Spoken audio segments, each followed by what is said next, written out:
ok? Bem, então, observa-se o seguinte, a gente tem máquinas elétricas, que a gente diz que a gente tem máquinas elétricas nas duas pontas da cadeia.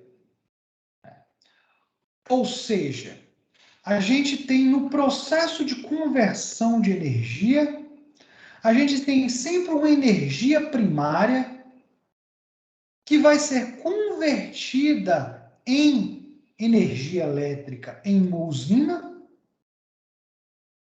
Essa energia elétrica vai ser transmitida e distribuída, né, até chegar ao consumidor.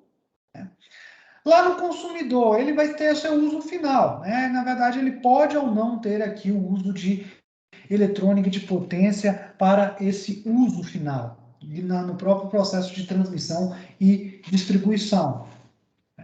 Então, essa energia primária, ela pode ser de diferentes tipos. Elas podem ter origem fóssil, né, como, por exemplo, gás natural, carvão mineral, óleo diesel, o que quer que seja. Ele pode ter uma origem nuclear, ela pode ter uma origem solar. Né? Esses três tipos aqui têm em comum o que vai ser utilizado, né? Na verdade, a conversão primária de energia vai se dar através de uma conversão térmica. Então, o combustível fóssil vai ser queimado, uma reação nuclear vai liberar calor,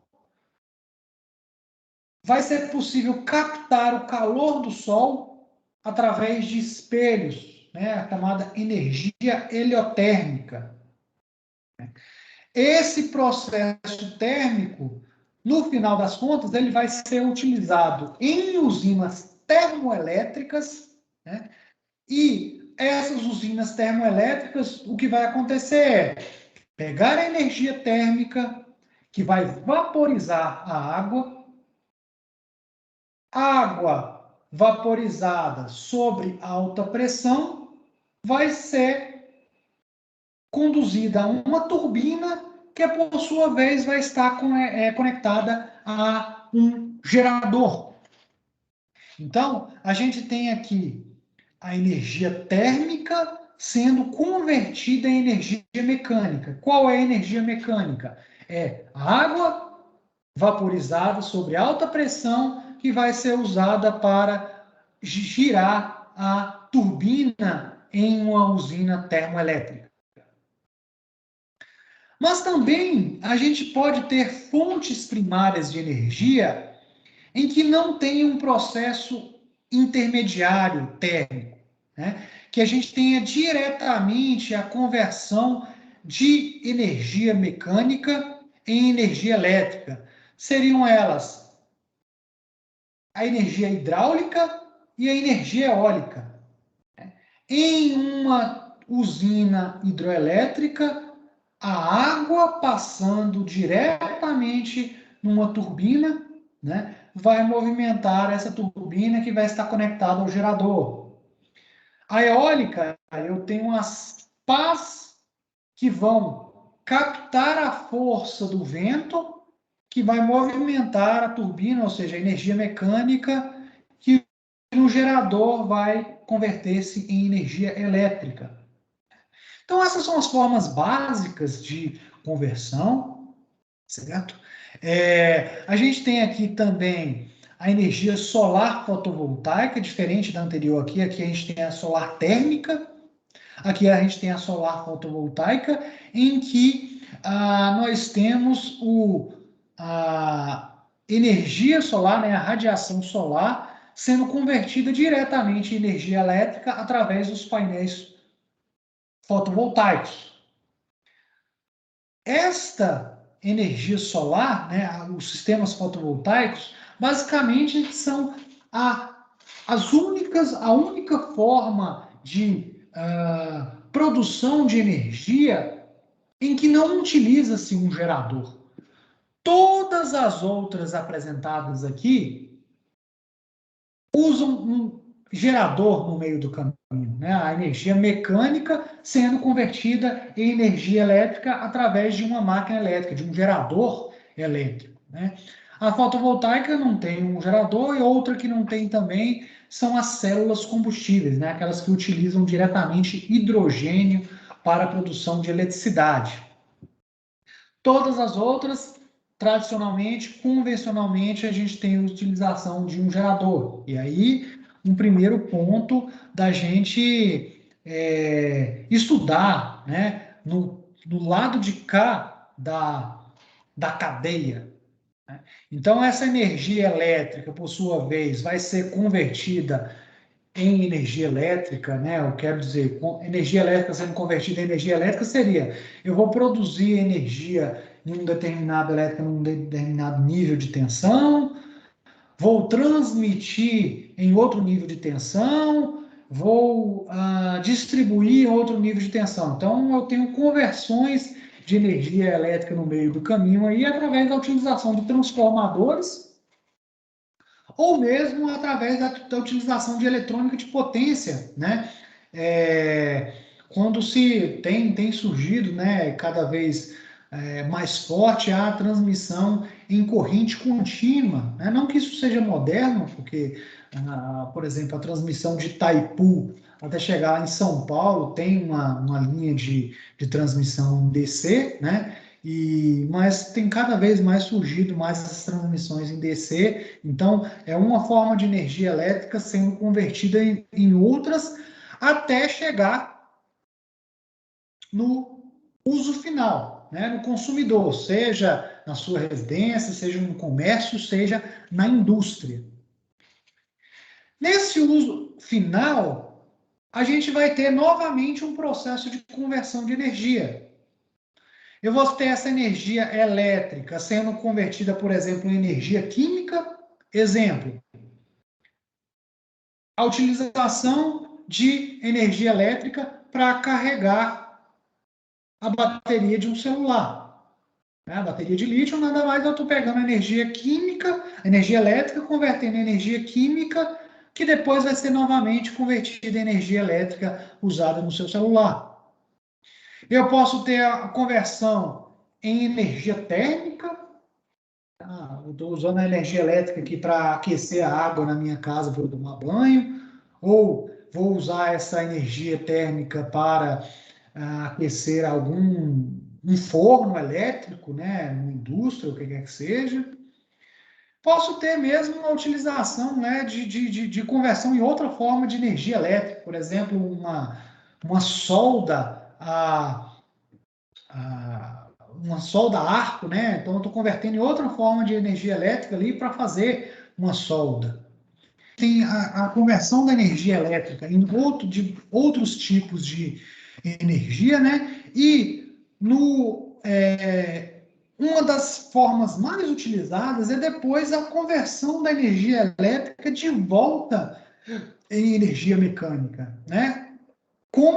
Através do uso de máquinas elétricas, né? Estima-se que 60% da energia elétrica consumida no mundo, ela é usada em máquinas elétricas, né? Não é porque as máquinas são pouco eficientes, simplesmente elas são muito utilizadas, né? Então, se a gente olhar para dentro da nossa casa, o liquidificador tem um motor, a bandejinha que gira do micro-ondas é um motor, a geladeira tem um compressor que é movido por um motor, e quando a gente vai para a área de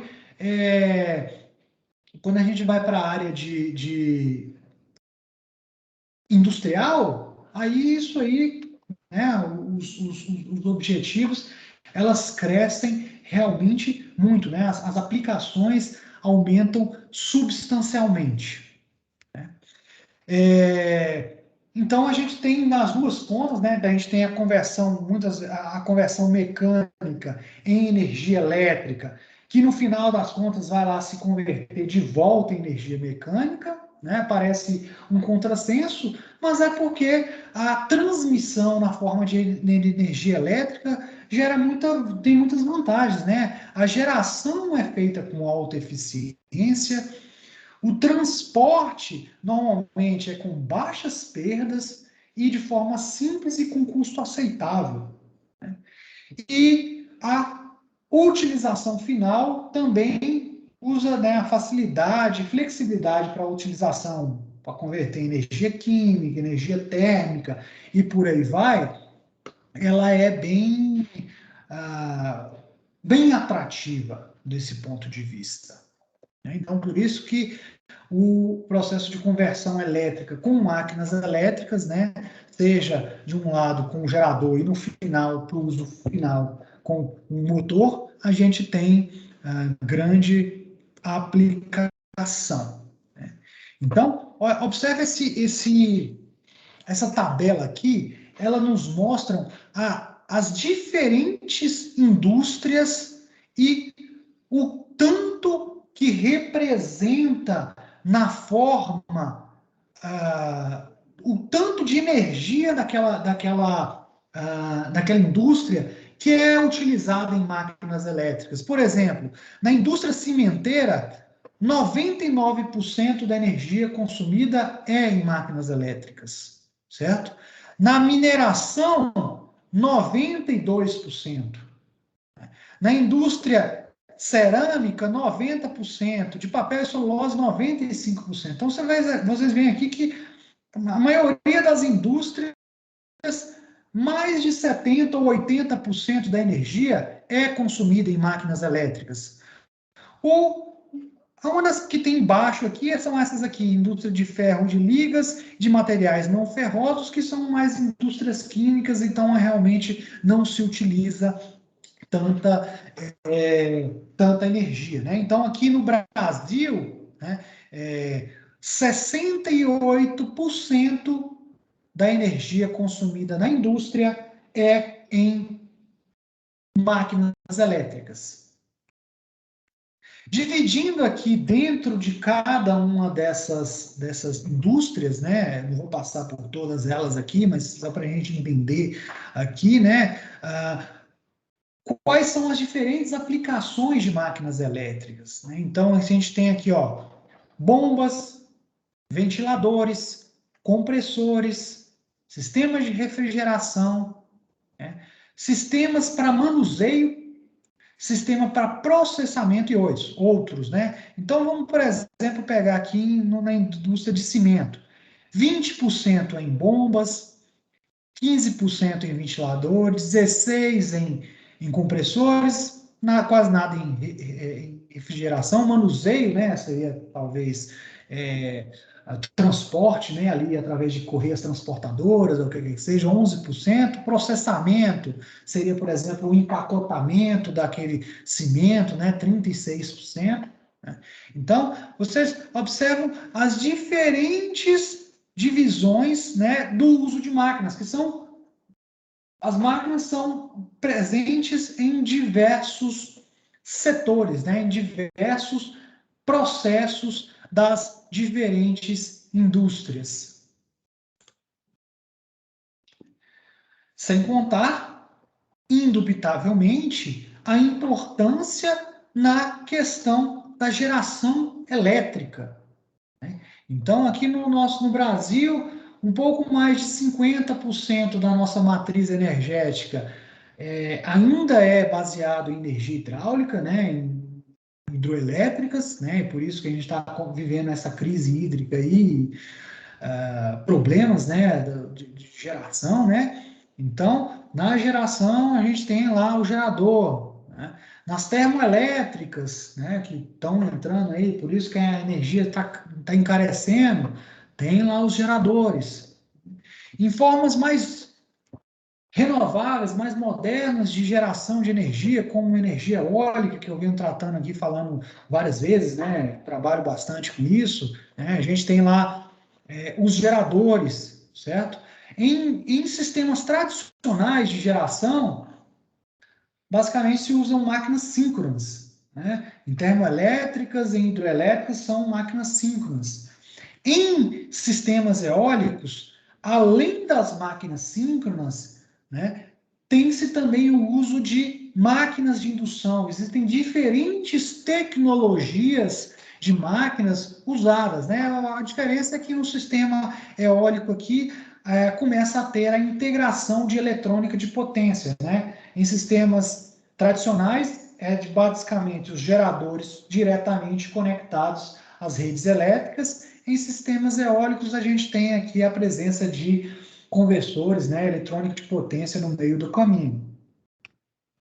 Uso cotidiano, como eu já falei, né? Então, lá no gerador, na geladeira, no liquidificador, em sistemas de elevação. Usos industriais, né? Sistemas de refrigeração, sistemas de exaustão,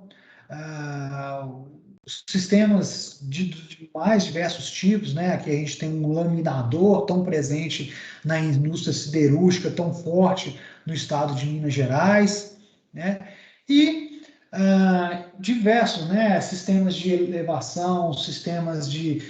a gente viu várias aplicações, né? Sistemas de bombeamento, sistemas de refrigeração, correias transportadoras para transportar minério, para transportar pacotes, né? As aplicações são realmente extensas. E os usos alternativos. Alternativos eu coloquei aqui entre aspas, na verdade, usos mais modernos, né, que vem surgindo com cada vez mais força, os veículos elétricos, né, os sistemas de tração, que vêm utilizando diversos tipos de máquinas, né, voltando aí às máquinas CC, máquinas de indução e tudo mais, né? Então, assim, e nesses diferentes aplicações, a gente tem o interesse em estudar os chamados acionamentos elétricos. O que vem a ser os acionamentos elétricos? O acionamento elétrico é tudo aquilo que é com máquinas elétricas, né? O acionamento com máquinas elétricas, cargas que vão ser movidas através de máquinas elétricas. Algumas vantagens, né, características dos acionamentos elétricos. Larga faixa de potência, eu tenho um sistema, desde um sistema de 1 watt, de um relógio, né, até um sistema de dezenas de megawatts, bombas, sistemas de geração. Amplas faixas de potência e de conjugado, né, desde sistemas de pequena potência, de pequeno torque, né, pequena velocidade, até sistemas de grande velocidade. Robustez e adequações a condições ambientais, né? Então, tem máquinas que são projetadas para trabalharem submersas, né? Tem máquinas que são projetadas para trabalhar em ambientes explosivos, sem ter nenhum problema, em ambientes radioativos, né? Então, as condições ambientais são variadas, né? Desde frio extremo até calor extremo, elas podem trabalhar, né? Desde que bem projetadas para isso. Possuem baixo impacto ambiental.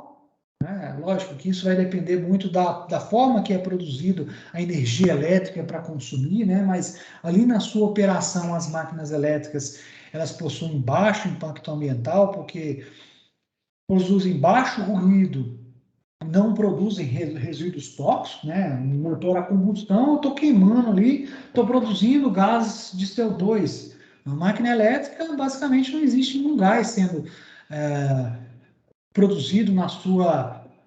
O impacto ambiental é praticamente zero na sua operação. Como eu disse, né? A energia elétrica é que vai estar causando impacto ambiental como ela é produzida, mas a máquina elétrica em si, na sua operação, praticamente nada.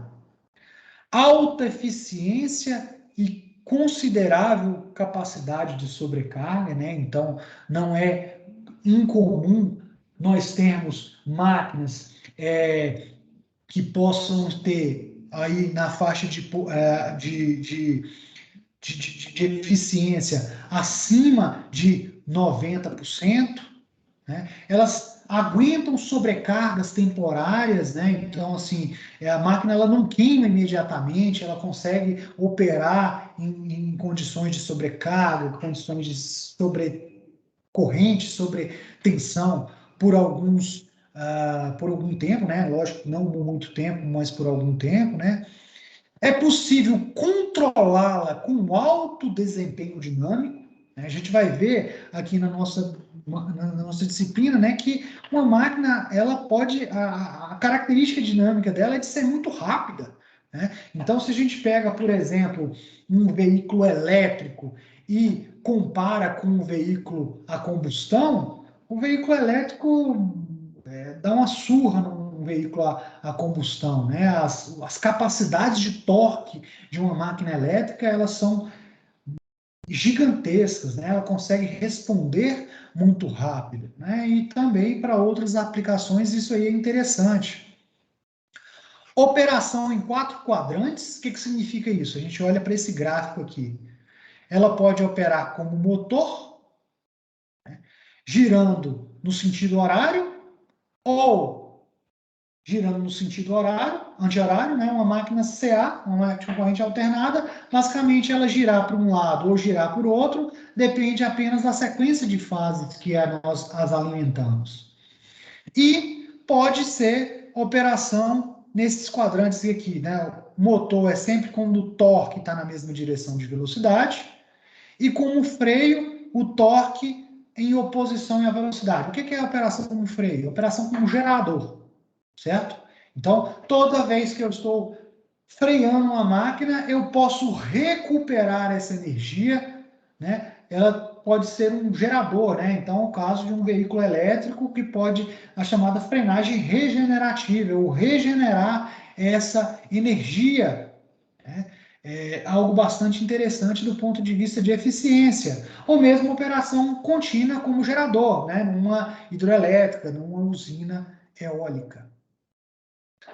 Longa vida útil, baixa vibração e fadiga térmica. Então, a manutenção de uma máquina é baixa, né? Basicamente de lubrificação, né? Uma máquina bem lubrificada, ela pode demorar 20, 30 anos funcionando, bem tranquilo. E uma variedade de projetos e soluções muito grandes, né? Ela pode se aplicar a diversos tipos de cargas, a diversos tipos de máquinas que podem ser aplicadas, né? Então, as suas características fazem por isso que fazem com que elas sejam bastante utilizadas. Ela tem algumas desvantagens, né? Ela depende de um fornecimento contínuo de energia.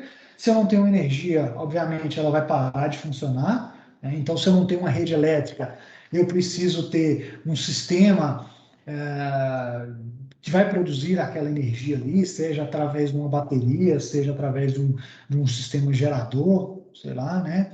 Ela tem uma baixa densidade de potência. O que significa isso?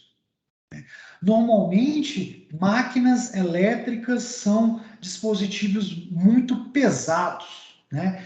Tem volumes muito grandes.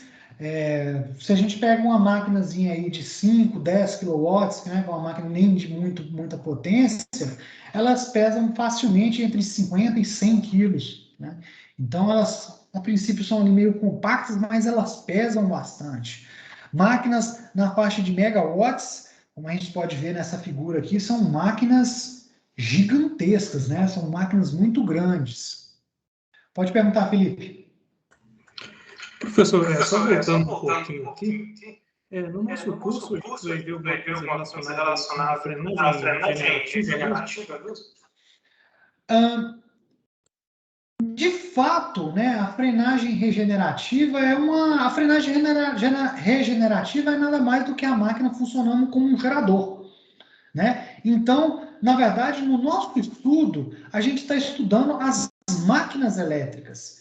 O funcionamento como um motor ou o funcionamento como gerador é simplesmente de onde para onde está indo a potência. O que quer dizer o seguinte: não se exige um estudo específico para dizer se a máquina está funcionando como um motor ou se a máquina está funcionando como gerador, né? Então, a pergunta sua é: não há necessidade em estudar especificamente isso, porque é uma forma de operação natural de uma máquina elétrica, certo?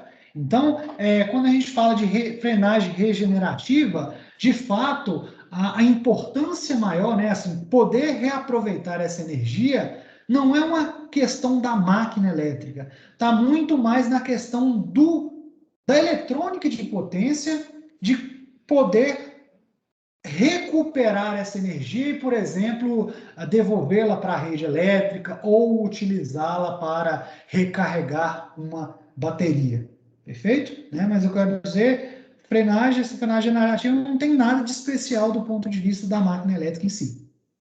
Beleza. É só uma curiosidade, porque nos trens novos da CBTU a gente tem tem a frenagem regenerativa, né, que causa alguns problemas para a gente lá, porque a nossa rede de média tensão ela não foi projetada para tantos trens trabalhando com frenagem regenerativa, né? Os trens antigos usam a frenagem reostática, né? Mas aí, o que acontece é que na hora que ele faz a frenagem, tem um pico de potência muito alto e a tensão balança lá, é isso? Legal. Exatamente. A tensão, principalmente quando tem mais trens novos rodando, a gente consegue, se ficar olhando lá o voltímetro de linha dos outros trens, você percebe a variação de tensão que é muito grande. A tensão da rede é 3.000 volts, mas chega a 4.000 volts. Sério? E isso chega a desligar os conversores dos trens antigos, né? Porque eles trabalham até determinada tensão. E sempre passa, né? Então, sempre a gente tem esse problema aí dos conversores antigos desligarem. É um problema que eu nunca imaginaria, mas como eu te falei, né? Assim, por que os trens novos têm capacidade de frenagem regenerativa? Significa que os velhos não teriam? Não, é simplesmente que os velhos eles trabalham só com ponte retificadora, né? Ou seja, o fluxo de potência é apenas unidirecional, é da rede para o gerador, e ele não consegue voltar. Então, a volta da energia vai até queimar ela em resistências, né? No reostato. Sim. Esses trens mais modernos, eles usam conversores que permitem o fluxo bidirecional de potência, né? Tanto da rede para a máquina, quanto na frenagem, a recuperação. E é interessante, né, pensar que com o pico de potência, um trem é um negócio gigantesco, né? Então é um nível grande de potência que está sendo recuperado ali, que às vezes é até mais rápido. Os picos de potência são muito maiores do que na aceleração, né? Porque na aceleração, queira ou não queira, talvez um processo um pouco mais lento, e na frenagem pode ser um negócio um pouco mais brusco, né? Sim, sim. Por isso que eu estava com interesse nessa área. Eu gostaria de saber, não sei se você já ouviu falar de alguma solução relacionada a isso, por exemplo, o inversor, não sei se ele teria como controlar a tensão gerada, né, na frenagem. Seria interessante, dependendo na verdade, teria que ser a potência. Bem, sim, é possível, mas provavelmente necessita-se vai se necessitar de um equipamento especial para poder armazenar temporariamente essa energia. Você está entendendo? Porque assim, o inversor ele não destrói a energia, ele não, assim, ele tem que fazer alguma coisa, ele tem que segurar aquela energia por um tempo para depois despachá-la mais lentamente, né? Então teria que ter um dispositivo, um supercapacitor, ali no meio do caminho para segurar um pouco essa frenagem, essa alta potência. Ou, né, usar de um reostato para amenizar esse pico de potência, você está entendendo? Tipo, fez a frenagem, em vez de recuperar ela toda de uma vez, tipo, segura um pouco ali no reostato e vai jogando ela aos poucos na rede ali, né? Então, assim, o reostato ele funcionaria, no final das contas, como um dissipador, um amortecedor do sistema. Sim, e será que, e talvez também gerar menos, né? Se fosse possível gerar menos potência na rede, dependendo do horário ou da É, potência que está sendo gasta, né? isso é que está a questão, assim, um trabalho interessante a se desenvolver no ponto de vista de uma simulaçãozinha para mostrar o que acontece, assim, algo interessante, bastante legal. Nunca imaginaria que essas redes, elas poderiam, assim, como elas, as redes de tensão, de média tensão e tal, que eles poderiam variar tanto com essas injeções de potência, né? Mas é porque deve ser o nível de potência muito alto envolvido, né? É exatamente, o problema maior é quando tem poucos trens rodando, né? E aí você tem pouca, se você não tem onde gastar aquela potência que está sendo gerada, né? Então realmente a tensão vai subir. E os trens têm esse reostato, né? Esse resistor para dissipação dessa energia, mas eu acho que não é o bastante ainda. Eu não sei se tem um erro nos trens também, porque aí já é questão de projeto. A rede é DC, né? Isso, a rede é DC, são 3.000 volts, e Pois nós é. temos os. Mas aí você sabe que eu acho que a solução ela não estaria muito diretamente, talvez, relacionada aos trens em si, mas mais na rede, né? Porque assim, essa rede é uma rede que muito provavelmente é uma rede DC, né? Que tem assim, sai lá da CA, tem um retificador, Um né? conversor mecânico, na verdade. É, É muito antigo. então, assim, é ali que não está o controle. Se você tem um conversor propriamente dito Entendi. para estabilizar aquela tensão da rede, né? Ou seja, você vai. O fato é que você não tem.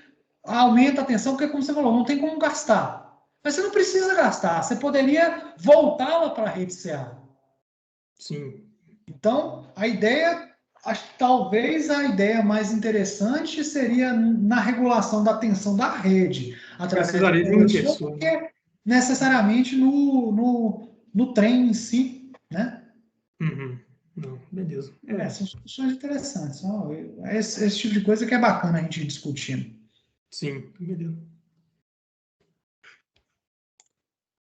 Então, as máquinas mais comuns são as máquinas de corrente contínua, as máquinas de corrente alternada, né? Máquinas de indução, máquinas síncronas. E a gente tem também as máquinas de relutância e as máquinas de passo, né? As máquinas de passo são muito utilizadas em servoacionadores, né? Braços robóticos e por aí vai, né? Máquinas de relutância em algumas aplicações especiais, mas as grandes máquinas utilizadas são as máquinas de corrente alternada. Por isso é que a gente vai é, adentrar mais nas máquinas de corrente alternada, certo? Esses trens, Felipe, esses trens mais modernos, eles usam máquinas de corrente alternada ou máquinas de corrente contínua? São máquinas de corrente alternada. Os antigos que usam de corrente contínua, né? Contínua, né? Com controle com resistência mesmo.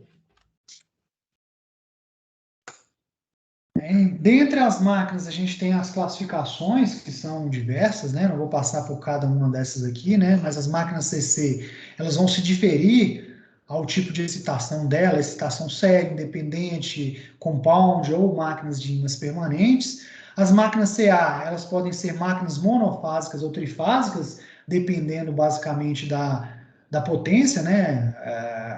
A grande maioria são máquinas trifásicas, as máquinas monofásicas são para aquelas aplicações de baixíssima potência, né, com eletrodomésticos, são máquinas cuja eficiência são mais baixas.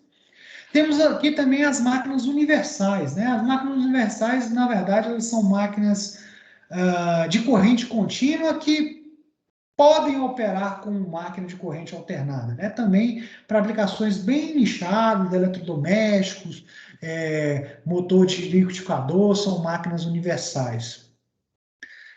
Dentre as máquinas aqui, elas podem ser assíncronas ou síncronas, e cada uma delas aqui se divide em várias classificações aqui, que a gente vai ver algumas aqui quando a gente for falar das máquinas em si. Não existem apenas as máquinas de as máquinas elétricas, né? Então eu coloco esse slide aqui só porque a gente fica sempre pensando, máquina elétrica, a gente está aqui no âmbito da máquina elétrica, né? Mas existem outros tipos de máquinas, né? De motores, principalmente, né? A máquina elétrica ela tem a vantagem de funcionar como motor ou como gerador. Outras máquinas só são motores, né? Então a gente tem máquina motor a combustão, por exemplo, que é um motor que a gente usa no carro, né? A gente pode ter os motores hidráulicos e motores pneumáticos, certo? Aqui a gente tem algumas vantagens, como a gente já falou dos motores elétricos, né? Grande, excelente dinâmica, maturidade, né? As máquinas elétricas são usadas há mais de 100 anos, né? Então a tecnologia é bastante madura, ampla variedade de produtos, ampla faixa de variação de velocidade, excelente eficiência. A desvantagem em relação às outras, ela tem um alto custo, um baixo valor de densidade de potência, como a gente já falou, e uma dificuldade de manutenção, né? Aí tem um ponto que é assim, as máquinas elétricas, elas são máquinas de baixa manutenção, né? Elas quebram muito pouco. O problema é que quando tem que dar uma manutenção, por exemplo, é fazer um rebobinamento completo de uma máquina, é praticamente como construir uma máquina. Já os motores hidráulicos, né, que são aqueles motores que funcionam através de circuitos hidráulicos, ele tem uma vantagem em relação aos motores elétricos, é que eles têm altas capacidades de conjugado, né? Ou seja, a densidade de potência dela é muito forte, né? E aí faz com que ela seja bastante utilizada em modelagem de metais e maquinaria pesada, né? Mas tem muitas desvantagens, como muito barulhenta, né? Ela não tem uma dinâmica rápida, vazamento de óleo, então não pode ser utilizado em qualquer lugar, né? Risco de incêndio, consequentemente. E os motores pneumáticos, eles têm uma vantagem do ponto de vista que são de baixo custo e fácil utilização. No entanto, eles têm uma baixa eficiência e uma baixa densidade de força, né? São usados basicamente em válvulas em empacotamento de alimentos. O interessante é que, tanto em motores hidráulicos quanto motores pneumáticos, precisa-se de uma rede pressurizada, ou seja, uma rede pressurizada de ar ou um circuito hidráulico. E essa rede pressurizada, por exemplo, em um sistema pneumático, é feito o quê? Através de um compressor que é acionado por um motor elétrico. Então, mesmo na utilização de outros motores, vence a importância do motor elétrico. Do ponto de vista das máquinas elétricas, né? Se a gente falar das máquinas CC, as máquinas a ímãs permanentes, né? Que seriam as máquinas síncronas e as máquinas de indução, a gente tem vantagens e desvantagens para cada lado, né?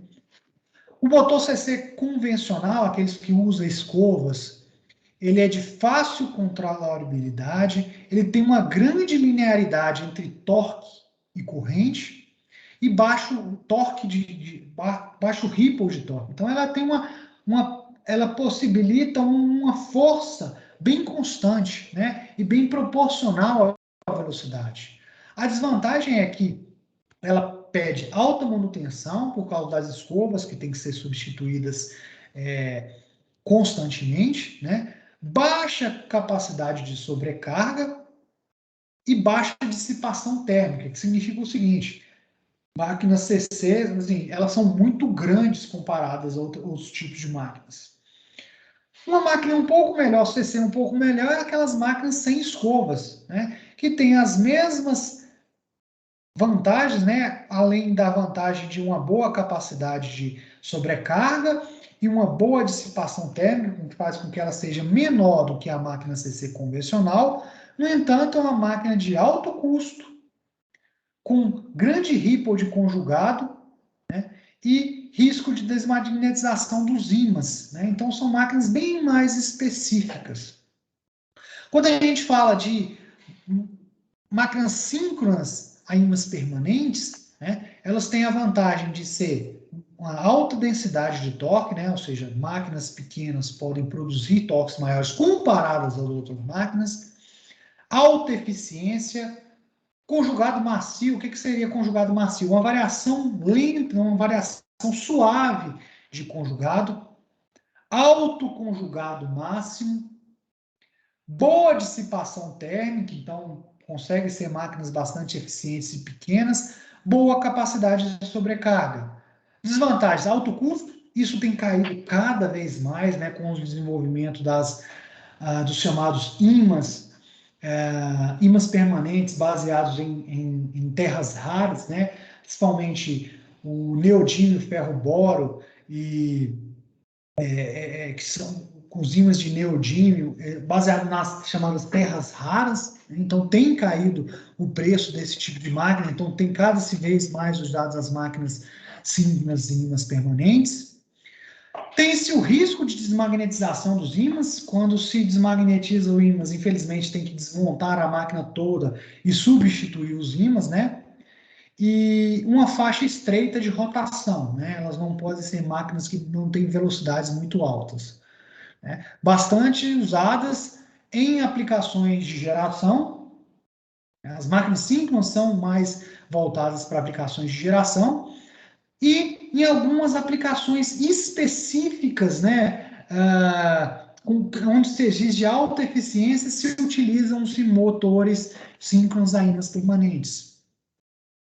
Já o motor de indução é o que é largamente utilizado na indústria, porque tem uma excelente dinâmica, uma larga faixa de rotação, baixo custo, simples construção, uma robustez estrutural, vários fabricantes, vários modelos, né? São as máquinas realmente bastante mais utilizadas, né?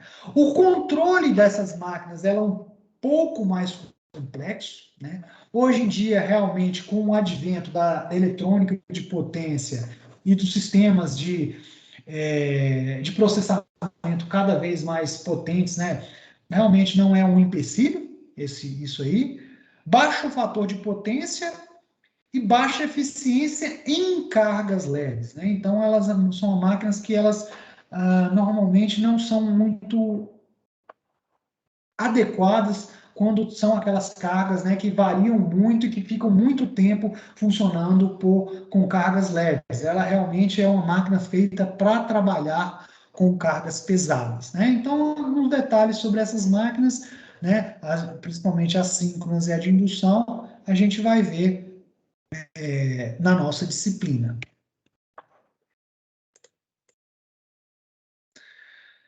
Então, as aplicações mais gerais aqui, como eu já falei, né, as máquinas síncronas, elas são largamente empregadas em geração. Existem máquinas síncronas sendo empregadas em sistemas de motores, mas em bem menor grau do que as máquinas de indução, né? Então, as máquinas de indução são ditos grande cavalo motriz da indústria.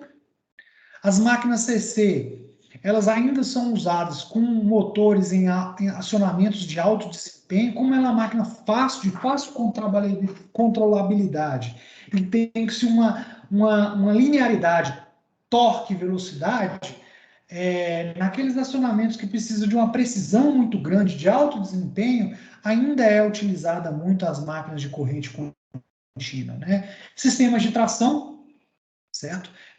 Pela capacidade de conjugado dessas máquinas, ainda se utiliza, mesmo os veículos elétricos mais modernos, alguns utilizam máquinas CC, e aplicações isoladas. Né? Aplicações isoladas é aquelas que não, como a fonte de energia, por exemplo, uma bateria, então está disponível ali a energia CC, né? Tensão CC. Então, é melhor do que ter uma máquina CA e ter que ter um conversor ali no meio do caminho. Em aplicações isoladas, às vezes já se utiliza diretamente uma máquina CC. Exemplo, né? No próprio carro, o vidro de sobe e desce do carro, o limpador do para-brisa, né? Em aplicações em que tenha remotas, né? Que utilizam-se máquinas elétricas com baterias, aí ainda se tem-se o grande uso de máquinas CC. Motores monofásicos, CA monofásicos, são mais utilizados em eletrodomésticos, né? São máquinas mais ruidosas e com mais baixa eficiência. Motores de passo são servos acionamentos, são aqueles braços robóticos, né? Como eu comentei com vocês. E ainda existem outras estruturas especiais de outros tipos de máquinas. Máquinas lineares são aquelas máquinas que não são feitas para rodar, mas para ter um deslocamento linear, muito pouco utilizadas. Máquinas de relutância, né? As máquinas de relutância, elas exigem a utilização de um conversor conjugado a elas, né? Então, são máquinas realmente em estruturas especiais. Como eu disse, né, as máquinas de corrente alternada e de corrente contínua são as mais utilizadas, sendo as máquinas de corrente alternada, de longe, as mais presentes na indústria e mesmo nas nossas casas.